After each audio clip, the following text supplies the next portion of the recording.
In this video, we're going to take a look at 9 off the radar, seldom thought of service businesses that are super highly specialized to the point where you would literally never even think of these businesses, making it super easy to rank them on Google and actually get traffic to your website. There are also businesses that you would probably not even find in a lot of smaller towns because they're so specialized, nobody's even doing them. Also, if you're new to the channel, my name is Adam Zwingler, and this channel is dedicated to people that want to find service-based businesses, blue-collar businesses, trades businesses, anything like that. There is a ton of opportunity in service-based businesses right now. People are making hundreds of thousands of dollars just working for themselves, doing these basic necessity businesses that people need in the world. So if you're interested in learning more about these kinds of businesses or figuring out how to scale a business like this, consider liking and subscribing. Okay, idea number 1, which is senior citizen fishing trips. Now hear me out, guys. This one's definitely out there in left field, but I assure you there is really good money to be made in senior citizen fishing trips. What you want to do is you want to get yourself a well-worn-in RV and you want to hook it up to a 15-passenger van, which will pull the RV, right? And you want to take this contraption down to your senior citizen living facilities and offer them a unique experience for their tenants and their customers. And that is the opportunity to have an incredible day out fishing. What you're going to find is that most of them are going to shoot the shit, use the RV for a bathroom, and catch a whole lot of nothing. But they will have a blast and you will make bank.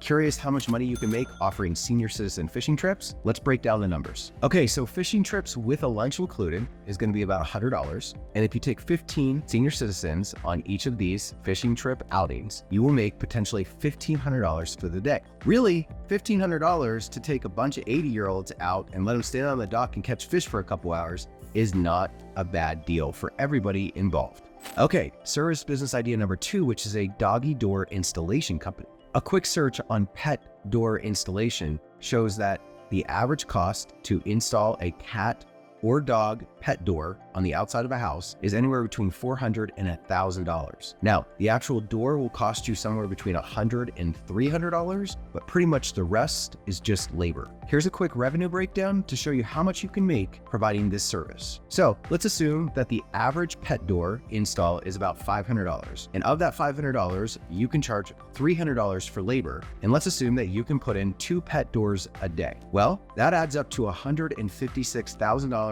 a year that you can potentially make just going out to people's houses and installing pet doors. When was the last time you heard of anybody doing this? If you go out to your city or small town, how many people do you think are actually providing this service? Not many. That's why this is a great niche service business that you can potentially start and make some really good money.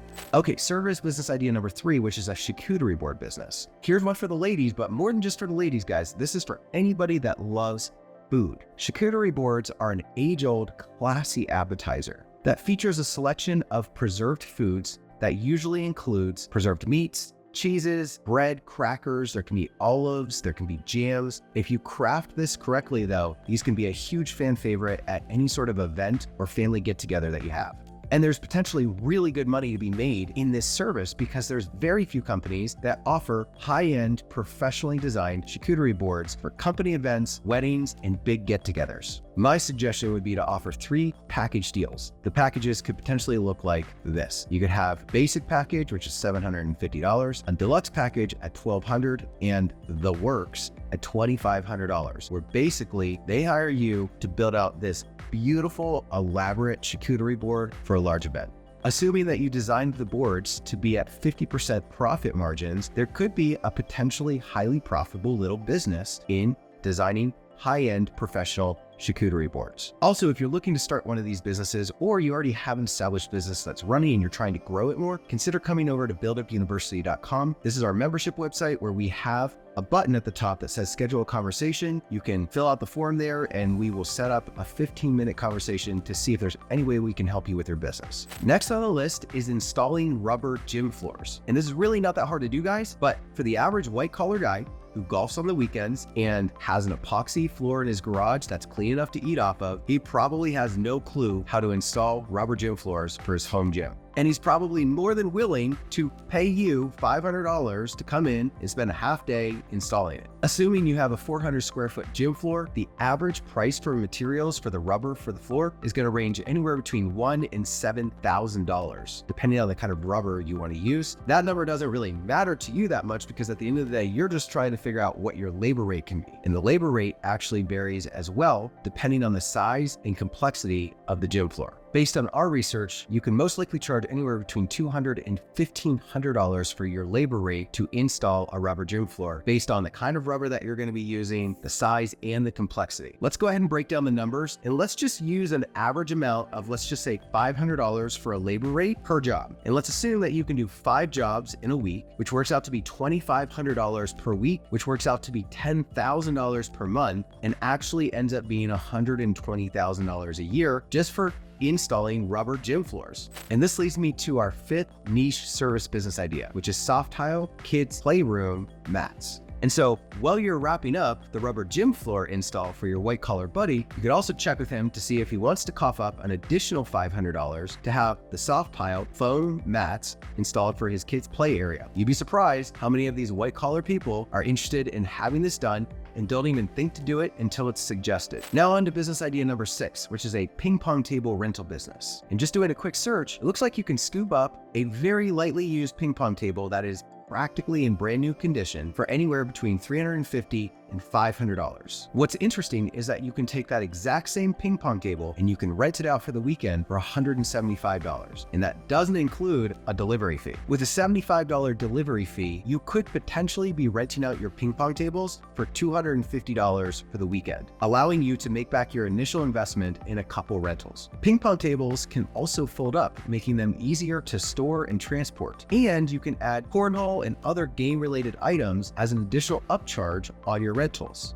And if you think about all the weddings and large events that happen in your city on an annual basis, there's probably a pretty high demand for ping pong tables in your area. Okay, so let's break down some quick revenue numbers on a ping pong table rental business. Let's assume that you can rent out 10 ping pong tables a week at $175 a pop. You also get a $75 delivery fee on each of those ping pong table rentals. That works out to be $2,500 a week in revenue, and that actually works out to be $10,000 a month. Now, if you add on cornhole and other value adds, you might be able to get that revenue up to around $12,000 a month in revenue. Okay, so number 7, which is bathtub refinishing. And bathtub refinishing, which is also known as bathtub reglazing, is an incredible process of taking an old and dilapidated bathtub and literally making it look brand new again. And there's a lot of money to be made in this unique, highly specialized niche. This is also a relatively easy niche to rank for on Google, which is where you're going to get the vast majority of your phone calls, because there's very few bathtub restoration companies in most cities.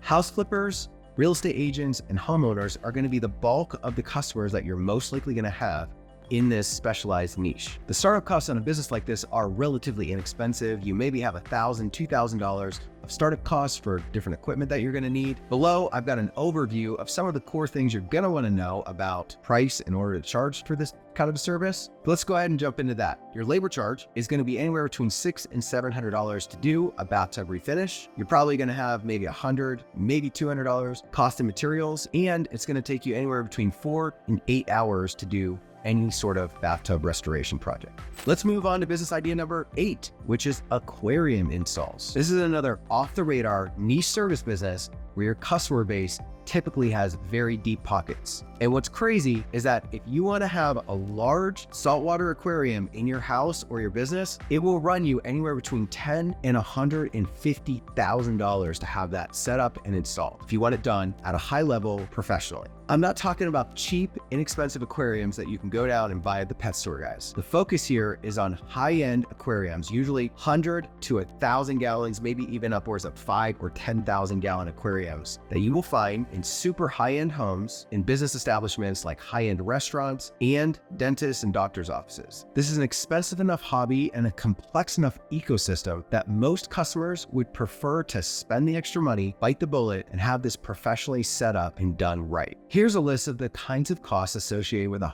100-gallon saltwater tank setup. 3 Ecotech lights, $750 a pop. That's $2,250. Tank and stand, $4,500. Skimmer, $300. Custom-made sump, $450, water reservoir for ATO $100, 4 Ecotech pumps $1,600, coral fish and rocks at $3,000, dozer at $500, heater at $100, main pump at $300, extra pump at $150, Zeovit starter kit at $250, Zeovit products at $300, carbon reactor plus carbon at $200, Apex controller at $500, and labor and install at $2,500. All of that adds up to $17,000. You can see how these numbers start to get crazy. It is really expensive to get one of these saltwater tanks set up and installed. Assuming you have one aquarium install a week and your labor rate is $2,500 per install, let's take a look at the profitability on an aquarium install business like this. Now, you're gonna make $2,500 per install. You're gonna do one install a week. That works out to be 52 weeks, which works out to be $130,000 a year. Quite good money for aquarium installs. And last but not least, let's take a look at dryer vent cleaning for our 9th niche service business in this video.